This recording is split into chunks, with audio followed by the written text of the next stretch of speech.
Lai dalītos klusās nedēļas noskaņā, vakardien Madonas sociālā centra Zupas virtuves apmeklētājus kopā ar mūzikas skolas audzēkņiem apciemoja Madonas evaņģēliski luteriskās draudzes pārstāvji. Lieldienas ir vēl svarīgākas par Ziemassvētkiem, tikšanās laikā uzsvēra draudzes mācītājs. Mums liekas arī, ka tas ir ļoti svarīgi, ka cilvēki arī saņemt ne tikai kaut ko savam miesai, bet arī dvēselai un garai.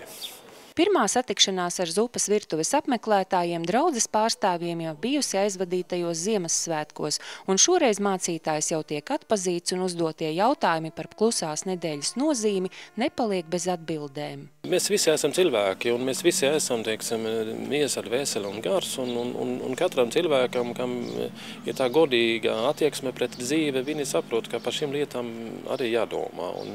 Un es domāju, ka cilvēki, kas ir piedzīvojuši daudz grūtības dzīve, viņiem dažreiz vairāk domā un ir vairāk pārdomāt par šīm lietām. Tas ir dažreiz manams, kad runā ar šiem cilvēkiem, ka viņi tiešām, ir domājis par šīm lietām jau iepriekš. Ieraušies jaku apaklēs, nelabprāt ielūkojoties acīs, sanākušie tomēr seko līdzi muzikālajam sniegumam un mācītāja pūpolsvētdienas vai zaļās ceturtdienas simboliskajam skaidrojumam.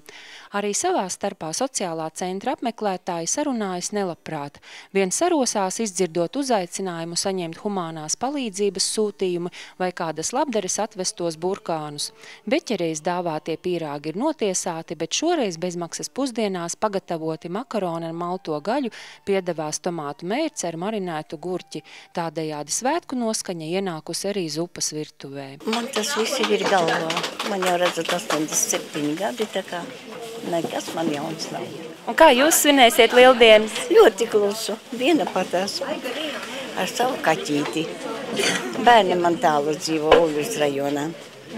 Tie nevar atbraukt. Lieldienas gaida ne tikai bērni vai ģimenes.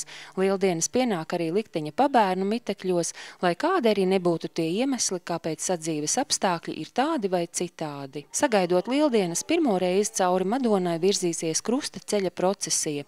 Tajā aicināts piedalīties ik viens. Garīgie svētki cilvēkus nešķiro.